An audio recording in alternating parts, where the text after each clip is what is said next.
Hello and welcome to a Bergkamp Wonderland or ABW Live. Sorry, I should say. Getting confused about which show we're on.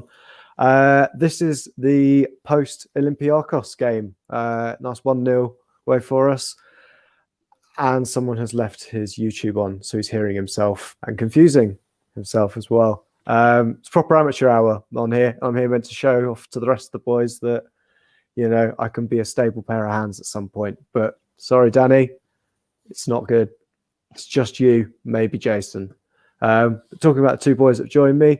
Firstly, we'll start because he was here first. Femi, how's it going? Hey, going good. Good. Nice. And we're also joined, last, not by no means least, is Richard. Richard, we had some troubles with the link, but you're here now. Hey guys, yeah, as per usual. How's it going? Yeah, it's all good, thank you. Still trying to work out while my video is going at about 2 miles an hour, but oh well. I would like to say we've got 69 viewers, and that makes me excited. And talk about the 69 viewers, you can see them in the chat box. First one in there, I wanted to say it was Michael, but it wasn't. It was Mark Holmes was in there. With a good old 1-0 to the Arsenal. Michael Hahnemann then slotted a fiver down our Y fronts. And what was Michael's comment in there as well? It's fair play to Lacazette. His head could have dropped after the one he missed in the first half, but he kept going to get his rewards. Saka is unreal.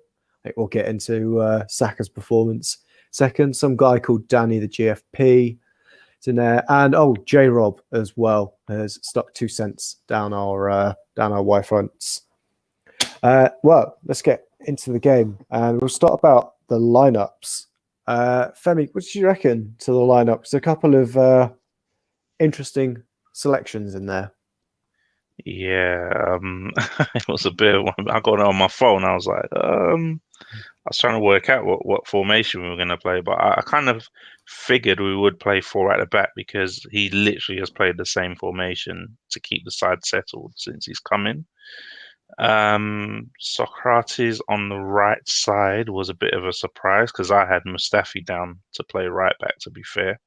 But then thinking about it, against Leeds, I think it was, wasn't it? Sokratis played right back in that game when Bellerin got a rest. But you would have thought that Maitland-Niles would have come in, but I kind of see that he wanted some height in the team as well. So that kind of all made sense with just a few more taller players. Maybe expected a lot of crosses from the other side. But apart from that, the front three, I was a bit worried because when we saw them against Burnley, it just didn't work. It seems that positionally, it just didn't work. So this time, Martinelli started on the left instead of the right, and I'm sure we'll go on to how that all panned out during the game. But I guess if you're going to rest some players, we've got a big game on Sunday, so we have to look forward to that as well. So yeah, kind of made sense, I guess, in the end.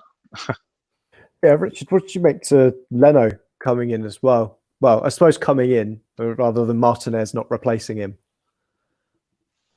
It makes sense for me. I was happy to see it.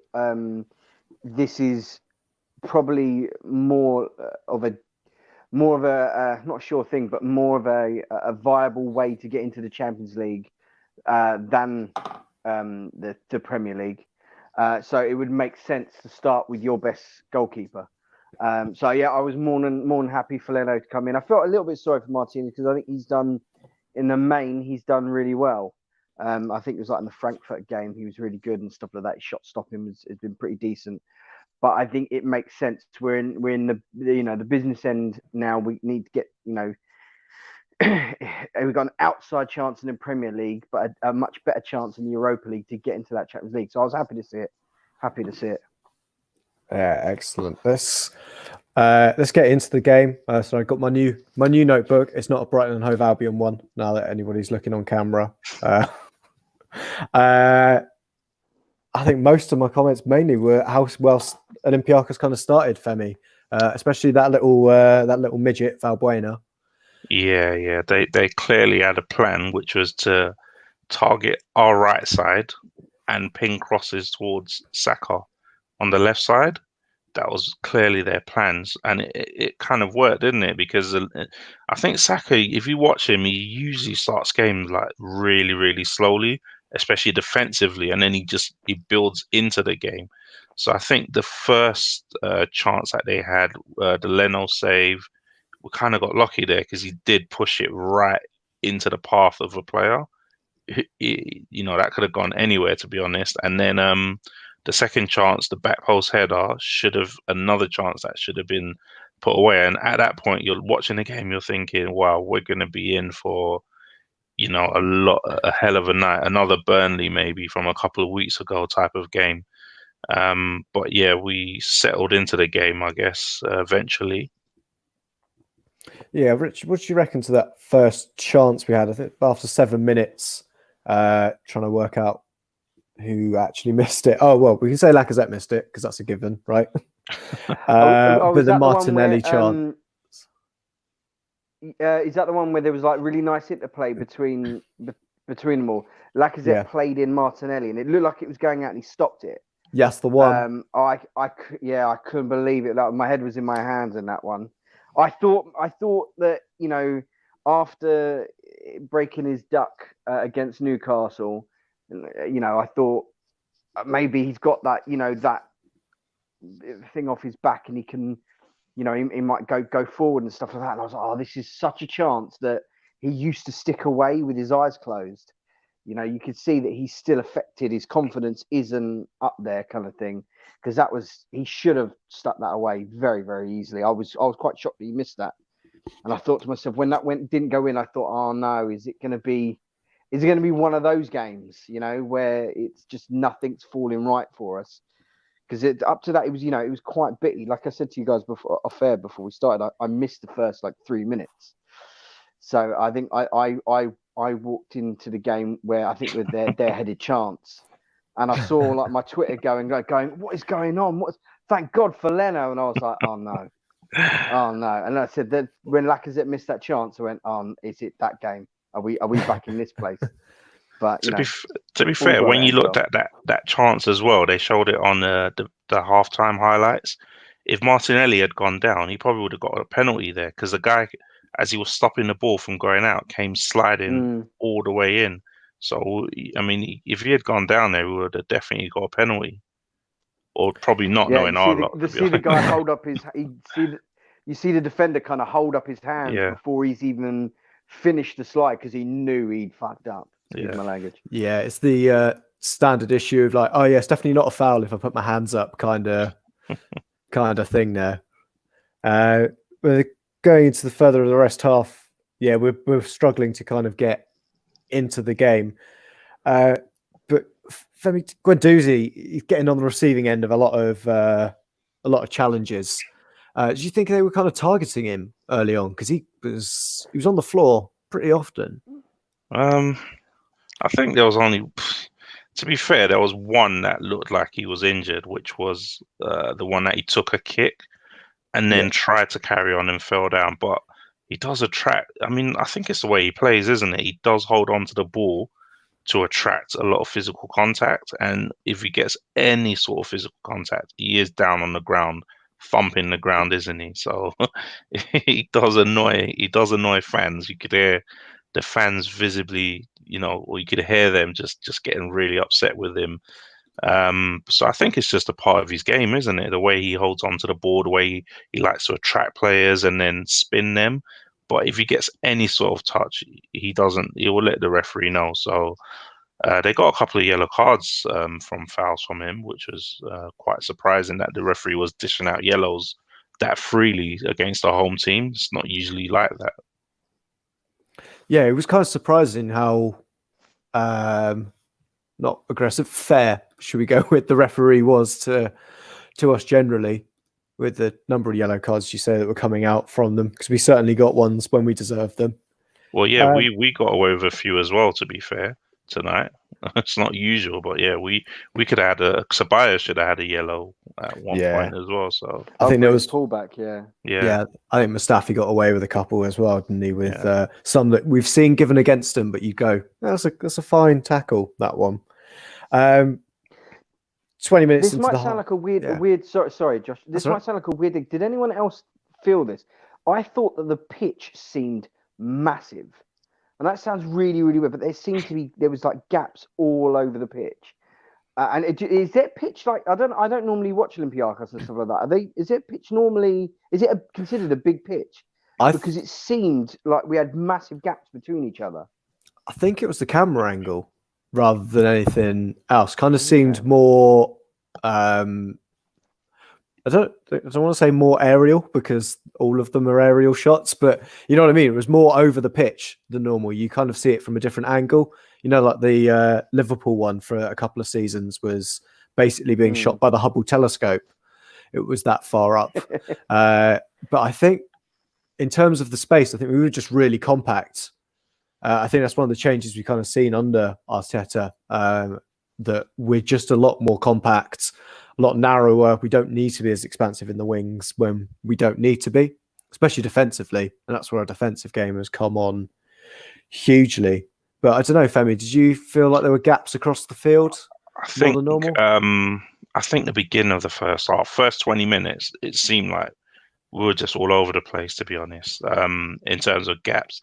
I don't know, but when Willock plays, I always feel that there's a gap somewhere when Joe Willock plays. I don't know. He's just a weird player. I just can't put my finger quite on him or what exactly he is. Sometimes he looks good, but sometimes, like you said, it just looks missing. The pitch also was really wet, you could tell. So we had a lot of players slipping and sliding, not controlling the ball. It seemed like a really heavy pitch. I don't know they said it was raining at one point. It looked like they watered it as well. So yeah, there were a couple of boot changes across the game as well. So clearly something up with that pitch. Yeah. But yeah, we're going to continue through the first half. I realised that was going to be going over the same point, which was like, oh, we've already talked about Martinelli putting it back. Talk about the free kick, though, because Joe Willock won this just outside the box, and David Luiz stepped up for, I think, his first attempt of the half. Was that one? I think Xhaka hit this one. Sorry, that's Xhaka. Yeah, Xhaka hit it, and it hit Martinelli. The deflection actually took it into the keeper's hand. So who knows where it was going before that? I think it was going wide, to be fair. But if it had deflected harder off Martinelli, it would have totally wrong-footed the keeper. But somehow it just deflected enough to go straight into the keeper's hand. But I mean, only Xhaka could take it from that place, I guess.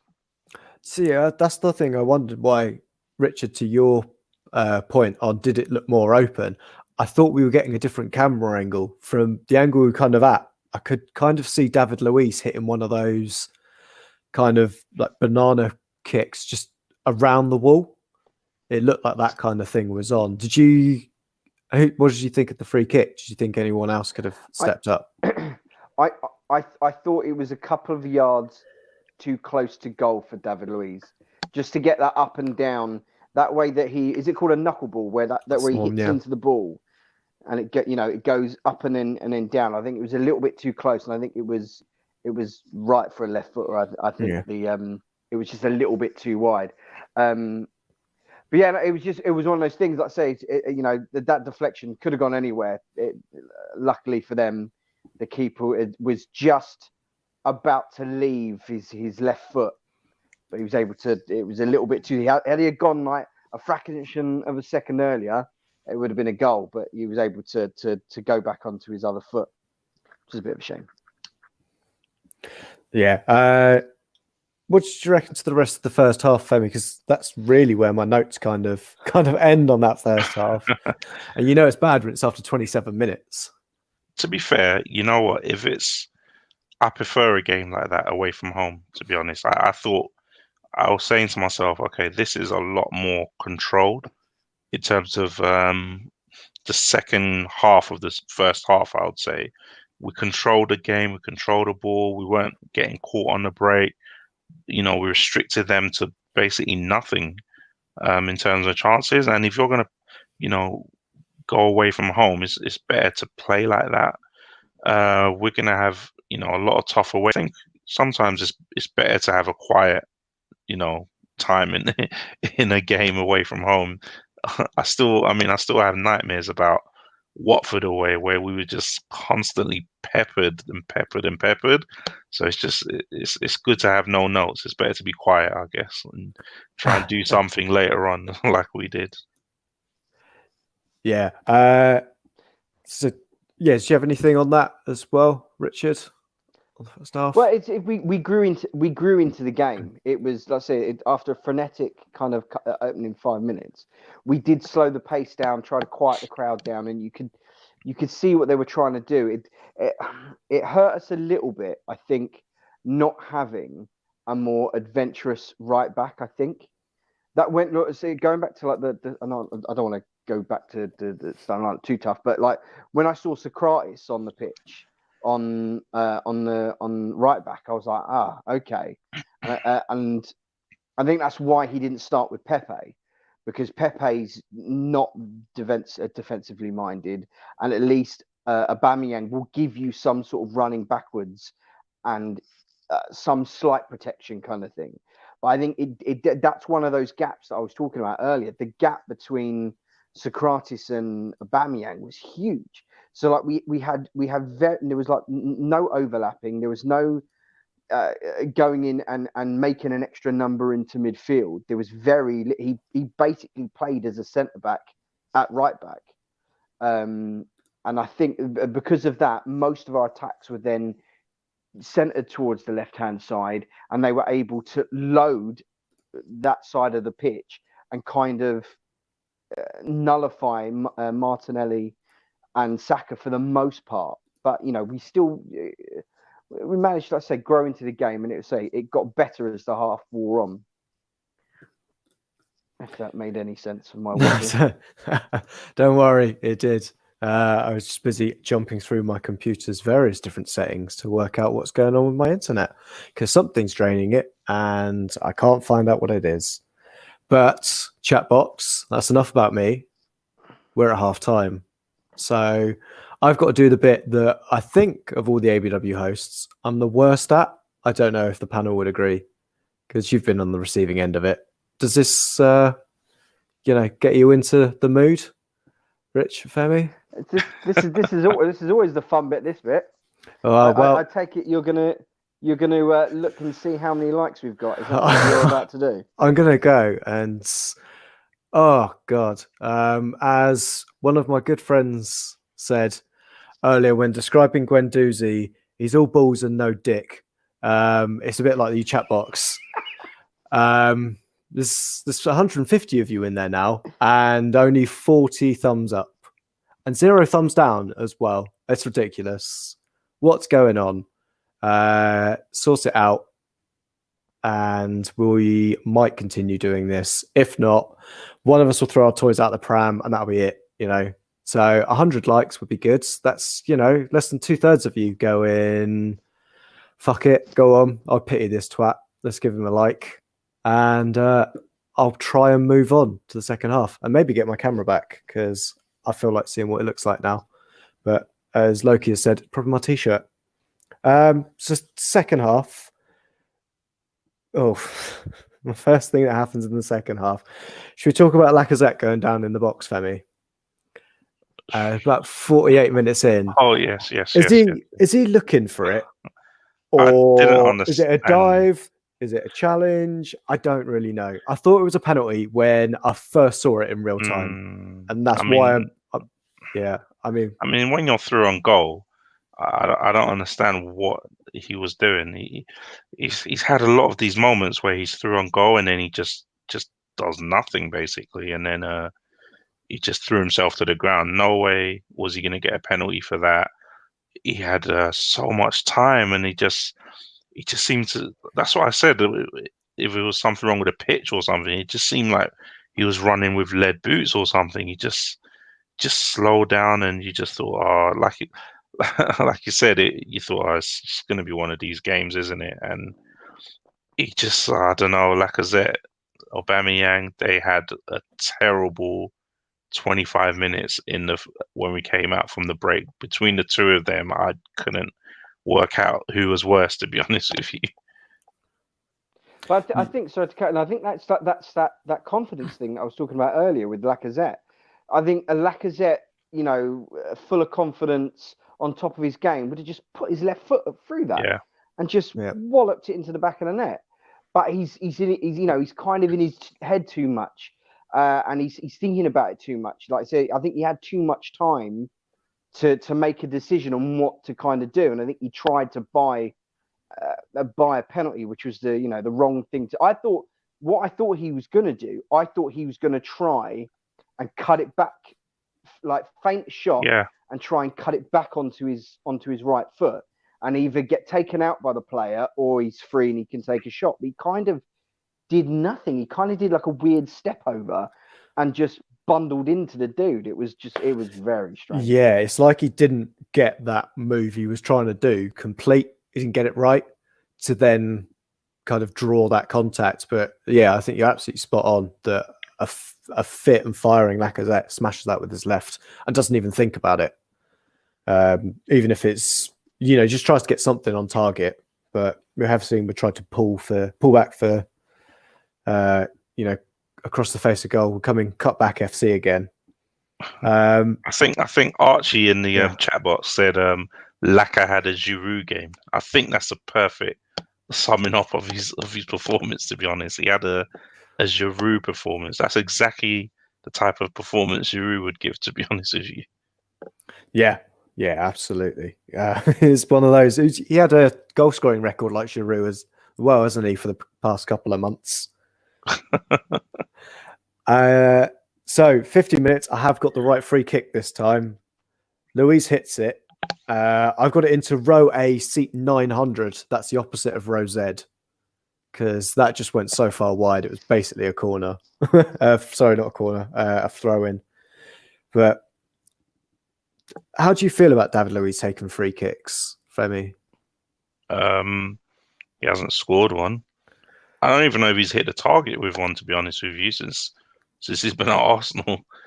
I think players like David Luiz, Roberto Carlos, the players that you think that they have this amazing record at free kicks, but when you drill down into the record, it's usually pretty pathetic, their record at free kicks. But he's always there, isn't he? Every time we have a free kick at the edge of the box, he's always the first one there. And you're thinking, no, don't take it. Don't take it. Don't take it. But we have quite a few free kick takers, don't we? We got a Pepe, Lacazette had some good ones last season. Aubameyang had that one against Villa earlier this season as well.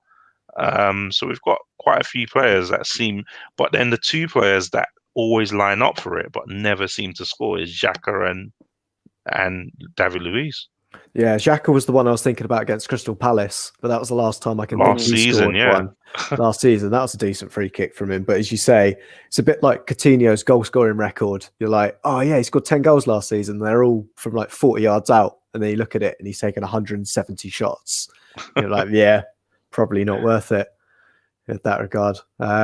Yeah, Richard, what about you? Do you just feel like he's the kid that was shit at school but had a really good hard shot and just always demanded to take free kicks? Yeah, or the kid who owned the football. So it was his ball, so he decided, I'm going to take all penalties are mine. Yeah, no, I'm same as Femi. I don't have any expectation when he comes up to it. There's no anticipation when he steps up to take a free kick. I'm not at the edge of my seat going, we might have a chance here. I'm like, yeah, this is going into Rosehead or whatever that seat 339, whatever the hell you said earlier. But I mean, there's not really apart from Pepe, there's not really an outstanding free kick taker, is there? Really, I think again, like you're saying, you got those people who are a bit like Roberto Carlos, a bit like I think Cristiano Ronaldo is the same. He's like free kicks taken to free kick goal scored. It's like a terrible ratio. So I don't know who else we'd really take them, to be fair. It's our manager, isn't it? I think he's the best free kick taker. Yeah. But then even then, did Arteta score many? But Lacazette was getting was getting good at them last season. Yeah. He had that a couple in Europe, didn't he? He had was it that one against Roma? away to Was it? No, it wasn't Roma. It was Roma. Napoli. Oh yeah. Yeah, that Napoli, one away to yeah. Napoli was a peach of a free Absolute kick. screamer. Yeah. Yeah, but could you imagine him taking a free kick now and his form now? Yeah, that's a good point. It's not getting over shin height. We know that. Yeah. So we saw kind of an early sub as well after that. Martinelli came off for Ceballos. What do you reckon to Martinelli's game overall, Richard? I felt sorry for him because, again, as I said earlier, not to hark on too much about, because we were so dead on the bloody right hand side. They were covering our left hand side so much that he couldn't really get into the game, But he huffed and he puffed and he ran around like a lunatic. Bless him. No lack of effort on his part, kind of thing. I was a little bit surprised. I thought to keep the shape, Willock would have came off. But look, you can't really. I can't. Who am I to judge and take the Mickey out of Mikel Arteta's substitutions? He's done all right so far. So yeah, I guess so far so good.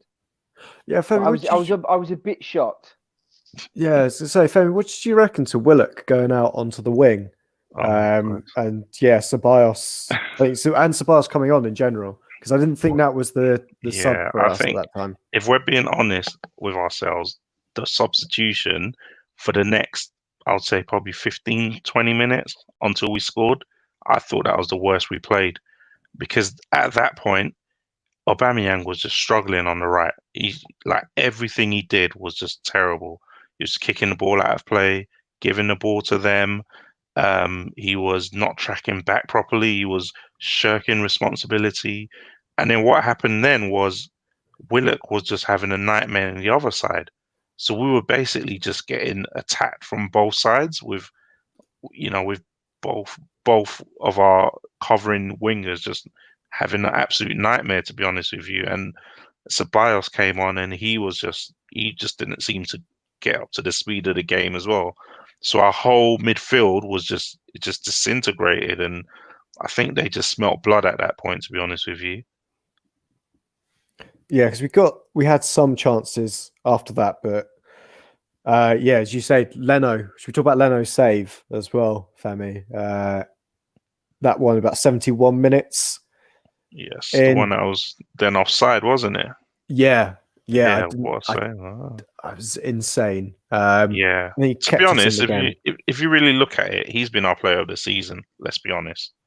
Aubameyang scored goals. We all love goals, yes, but Leno has just kept us in so many games this season. It's actually unbelievable. He's just improved.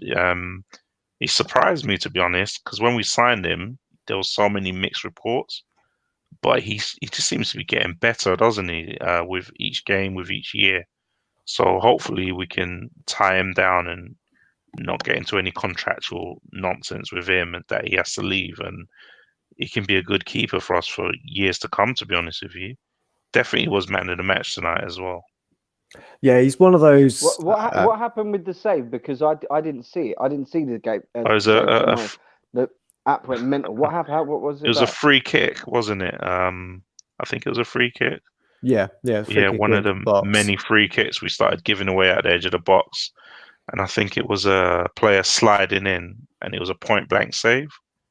But the flag went up after that. So that one was the header. Was that the header? Okay. Yeah, I think the one I'm thinking was a header. But Leno did have that other chance where he spilt it. That was from a free kick, wasn't it? Yes, that was another one, yes. That was a weird one. Talking about the referee giving them opportunities.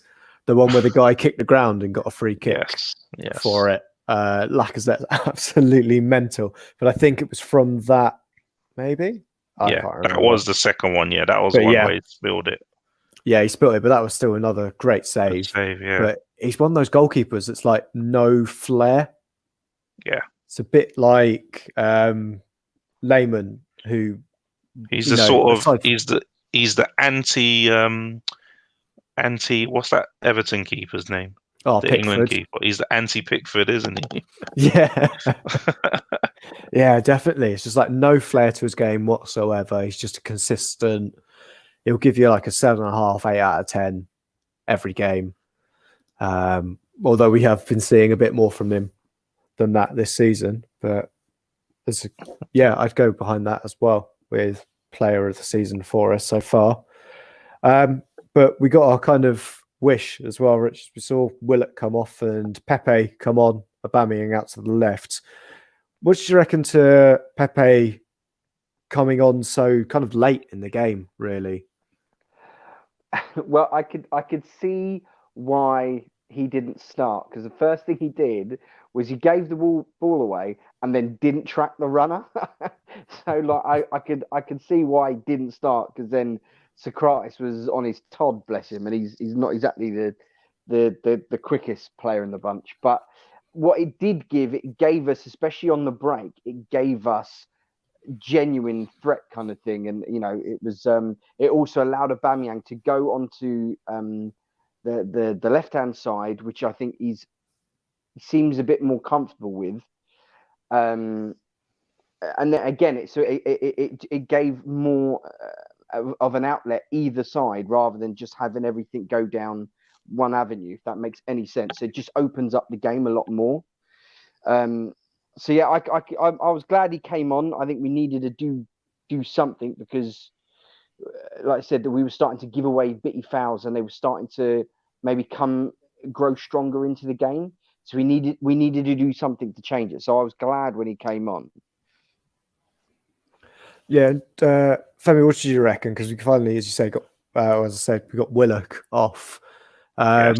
How much more comfortable did Aubameyang look back on the Yes. left? I think that was the main thing, is to get Aubameyang off of that right and onto the left. I mean, he just, as soon as he went to the left, just looked way more comfortable. And Saka looked more comfortable as well. He looked like he could burst forward more and have someone to play off of as well. Because Martinelli was always looking to go inside, and Willock was just struggling, to be honest with you. So Saka didn't have anything to build off of as well. So he couldn't get forward like he usually does, even though he was making his own runs, but he didn't have anyone to play the ball off of like he usually does. But it gave us more of a balance, to be honest with you. Yeah, going into how Aubameyang looked better on the left as well. Do you want to talk us through the goal, Femi?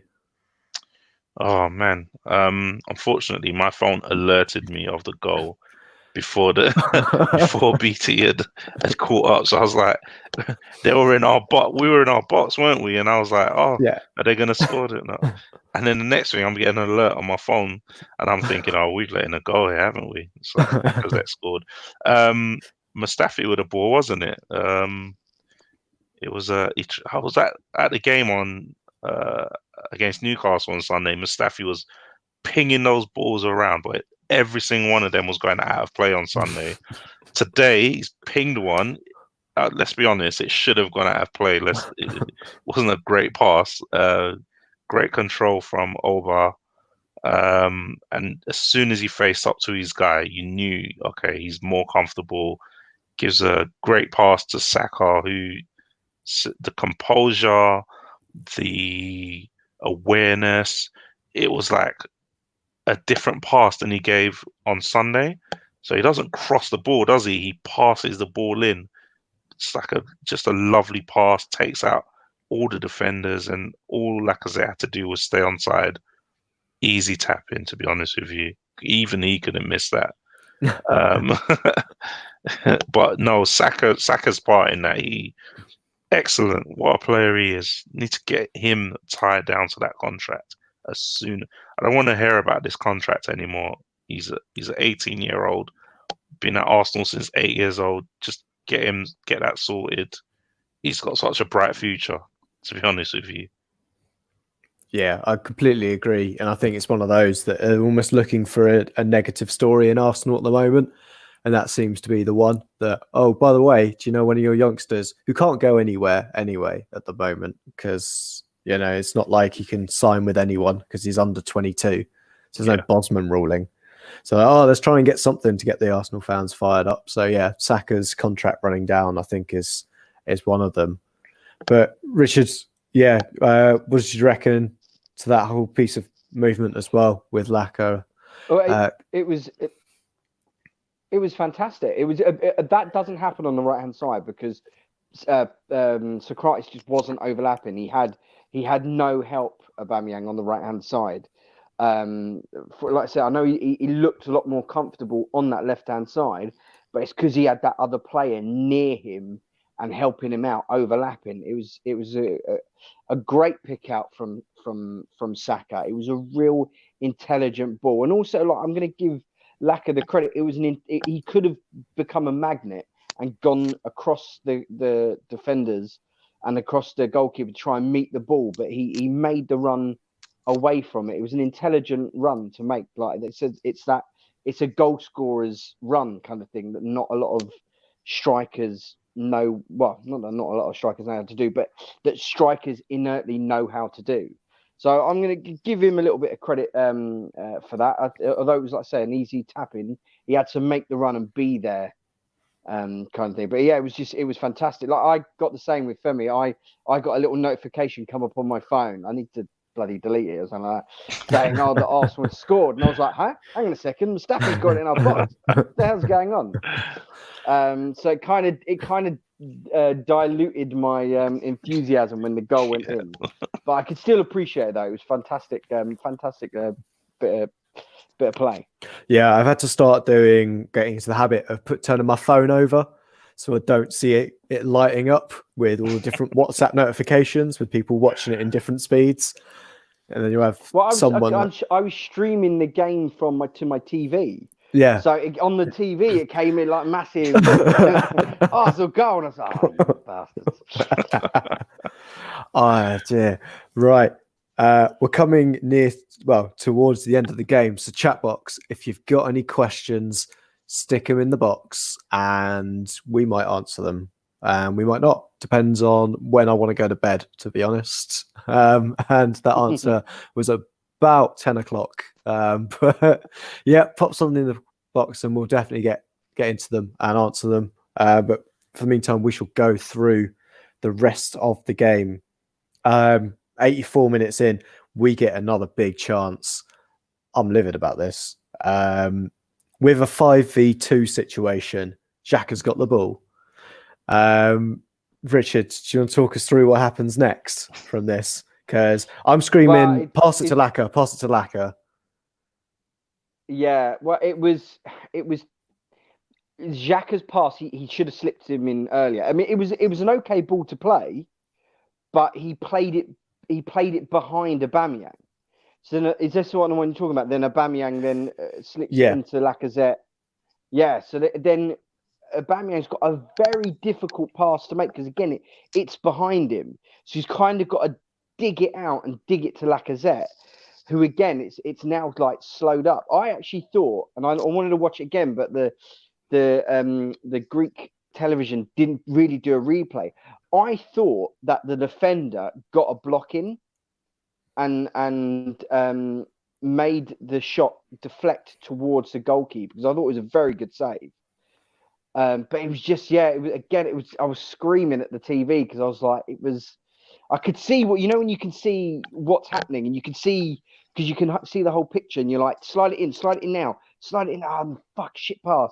And then he just, from there on then, it was trying to recover the situation kind of thing. But it was just one of those things that, like I said, Lacazette, full in his pomp, he's roasting that in there and then standing there doing his, where he doesn't celebrate kind of thing, just standing there. Yeah, my personal fiefdom.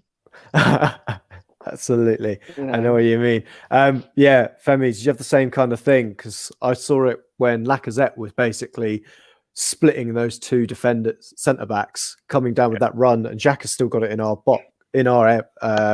half. He can play that ball early, can't he? And play it in behind. not only was Lacazette running on that side, Pepe was also breaking on that side. So we had two players to the right of him, one player to the left. I thought it was a bad miss by Lacazette personally. I think he hit it straight at the keeper. I think he had to do better there. That's just my thoughts. It's not an easy chance, but once he's got that far in the box, I think he should be putting it either side of the keeper, but he hit it straight at him, to be honest.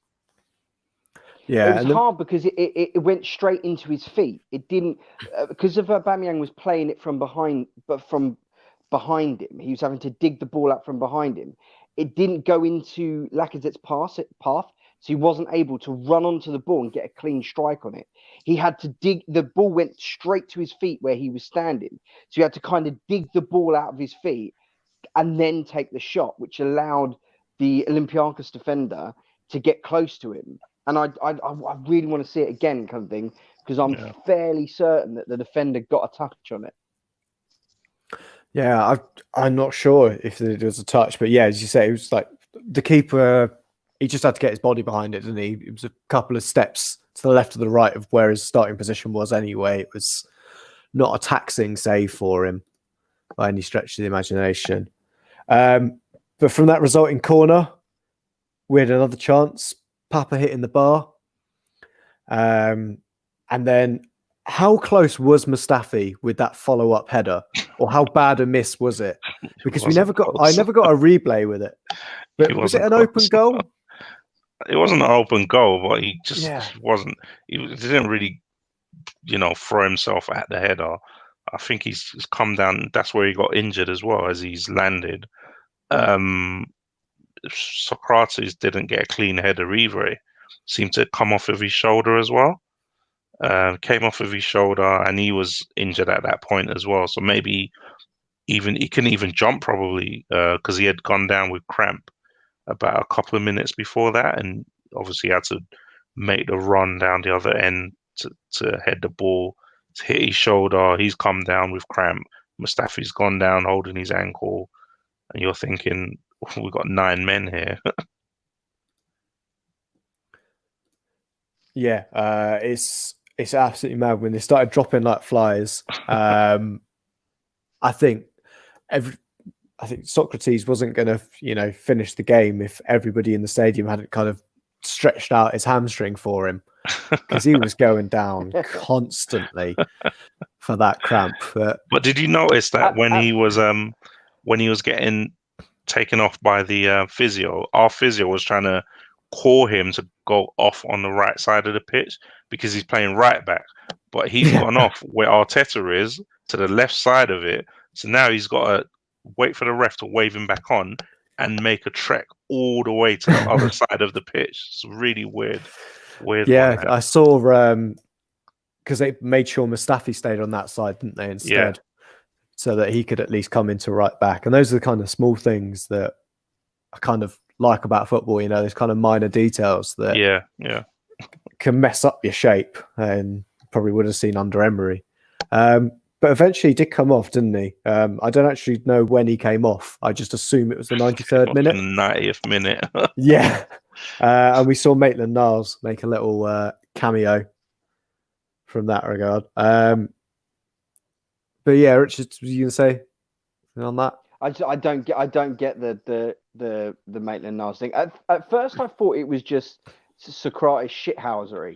He was like feigning the cramp and stuff like that, just to kind of tick time over and stuff like that. But it's such a much more athletic position being on the flanks than being in. I know it sounds a redundant thing to say. So it's no surprising that he was legitimately cramping up, kind of thing. But I don't get the whole Maitland-Niles thing. Him not playing today. He must have either. I don't even think it's not like you say that Arteta doesn't even fancy him, because he didn't start the first couple of games under Arteta and he looked really good. Yeah. He must have really just thrown his toys out the pram, or just, said, I don't want to play in that position anymore, because I do not get it. I think I'm with you on that one. I think he has put his foot down and said, look, I did it under the previous manager, but you know what? I want to play in midfield. I don't want to play right back. You know, we've got Cedric in now as well, haven't we? So we've got cover at some point. So it looks like, because one of the things that surprised me before Martinelli came off, I would have thought doing like a swap of Guendouzi and bringing him off for someone like Maitland-Niles because of what was happening in that midfield. It was just, I thought that was it was one of those games that we needed a runner in there, and it was like the perfect level of game for Maitland-Niles to kind of stake his claim, because it's not a big game, but it's not a small one, if you know what I mean. It's not like we can go, oh yes, the FA Cup against Portsmouth, doesn't matter. Or on the flip side, we're like, well, it's against Man City, you know, they're going to fuck us over. It was in that weird, you know, a perfect equilibrium. Well, like Everton, I suppose, at the weekend, probably a good one to test them out in. But I don't know what you guys feel about, or Femi, about Maitland-Niles' future at the club. Yeah, I'm looking at the chat box, and Standard Man said AZ Maitland-Niles may have got bullied off the ball. So that's probably why he went with Sokratis, which is probably what I said. I said we don't really have a lot of height in the team. And if you notice that Arteta was complaining about the fullback position, so I think having Saka there has probably hurt Maitland-Niles, because he probably doesn't want two midfielders playing fullback, to be honest with you. I think he probably thinks you can get away with one, but maybe having two probably doesn't really help, to be honest. So, I mean, maybe the thing is, you say that about like him. I think he's played midfield for Arsenal, I think like 2 or 3 times. Yeah. Pretty much all of his games has been at fullback. The dude is a fullback right about now. Like I know it sounds like a silly kind of thing, but like he's going to be so far down the midfield food chain because he doesn't have minutes there. You know, Guendouzi has more minutes than him. Willock has more minutes than him in midfield. Ceballos, like, he's not going to be ahead of Ceballos. He's not going to be ahead of Torreira. He's not going to be ahead of Xhaka. I don't see where he's going to come in, and unless he's doing something amazing in training or something, but then he would start him. It doesn't make much sense to me. I've never seen him as a central midfielder personally. I've never seen it. I mean, he had a good game there once. I see him more, if you're saying like, I think wide forward, but then he's got so much competition there as well. He's behind Reece Nelson, he's behind Martinelli, Aubameyang, Pepe. We can go on and on. When Saka moves forward, when Tierney's back, he's behind Saka. Just so many players that he's behind. So to be honest, I can see him being a player sacrificed in the summer. If you could get a good 25 million for him, if Liverpool are getting, 18 million for Jordan Ibe, for God's sake, we can get a good 25 for him and just sacrifice him probably. So I think we got 40 for Oxlade-Chamberlain, didn't we? With a year left on his deal, or like maybe a bit more than that. But yeah, I completely agree that it's. I see similarities between Maitland-Niles and the Ox in the sense of at Arsenal Maitland-Niles, they've kind of become like nomad players. They don't really have a position. No one knows what this guy's real true position is, apart from the fact that he's played. I think he played like 100 games now for us or something like that. Right back or something like he's that? on 90 games. Yeah, it's about 90 or 100. It's between that. I think Danny has dropped it in the chat box somewhere. Not going to search all the way through for it, but around 90 to 100 sounds about right in terms of league games for us, or appearances in general. But yeah, I completely agree with what you're saying. The way I can kind of see him is he the replacement for like Welbeck?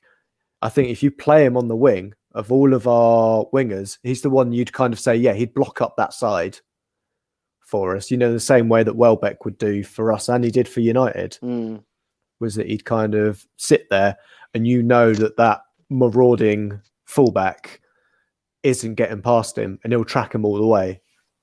I think that's the only way I could see him having a future at Arsenal, really. I think he played like half a game as like a right winger this season in Europa League.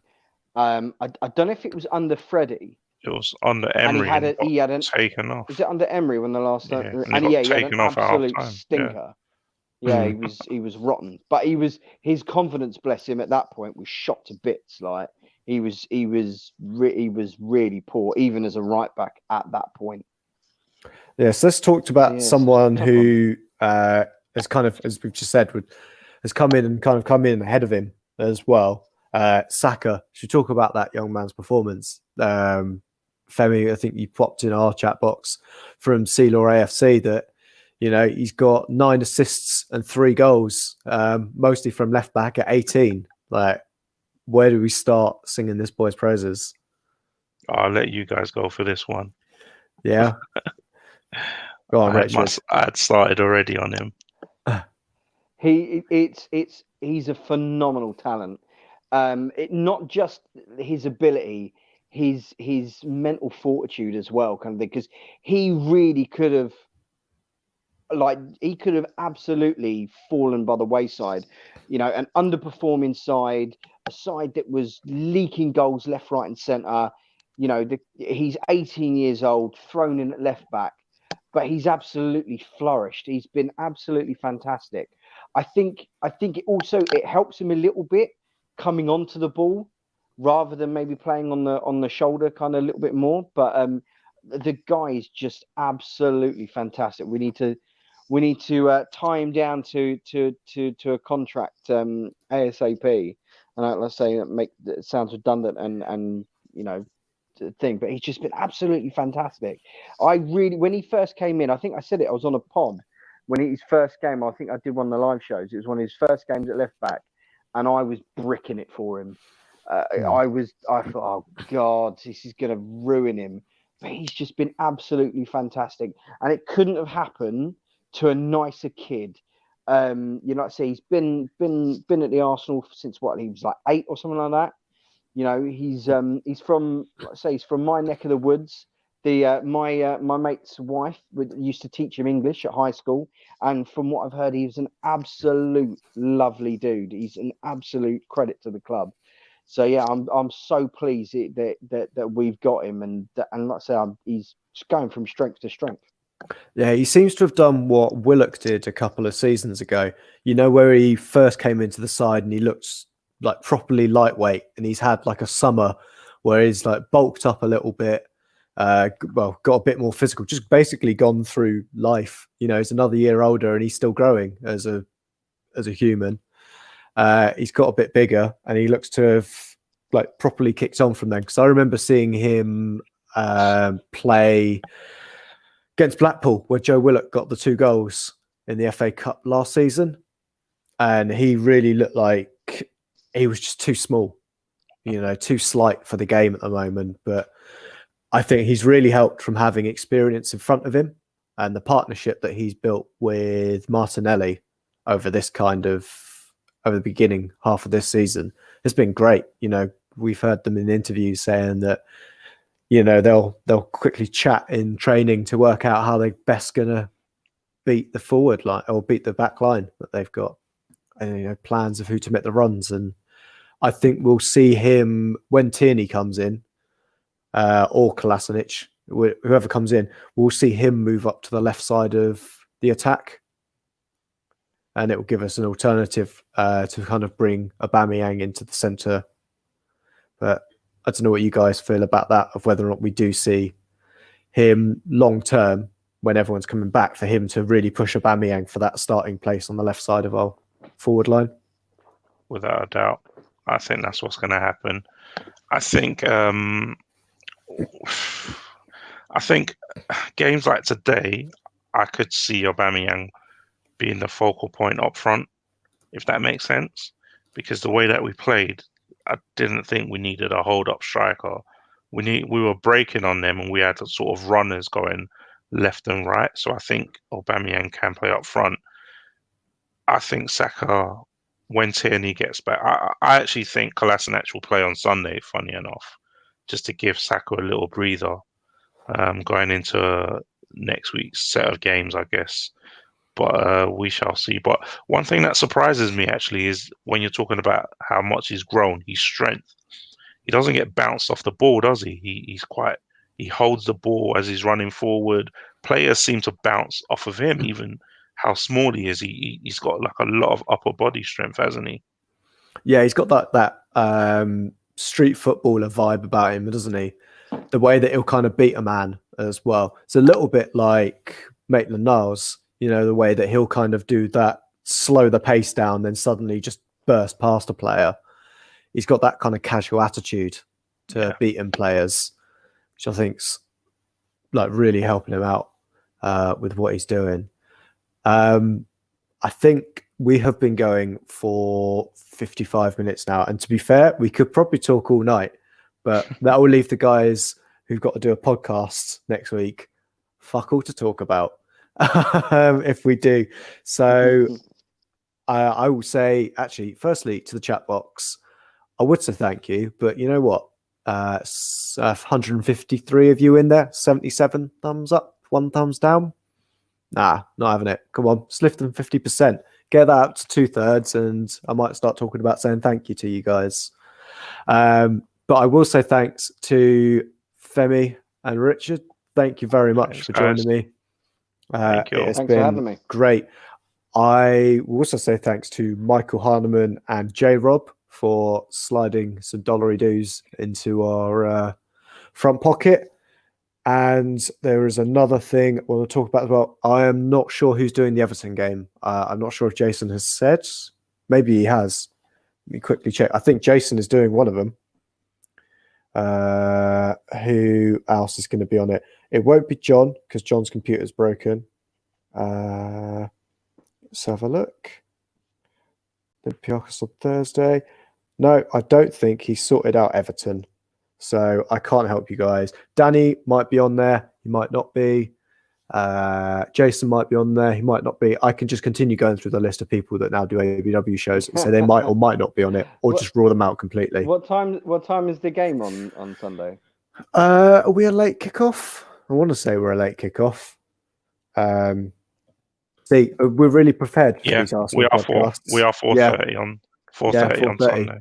Yeah, Femi, you'll be at the game, won't you? I will be, yes. So yeah, there's another person who won't be on the show. I can confirm that here and now. Jason, Femi's not coming on because he's at the game. So I'll say thank you to everybody. It has been great. And I've got to remember now how to turn this shit off. End broadcast.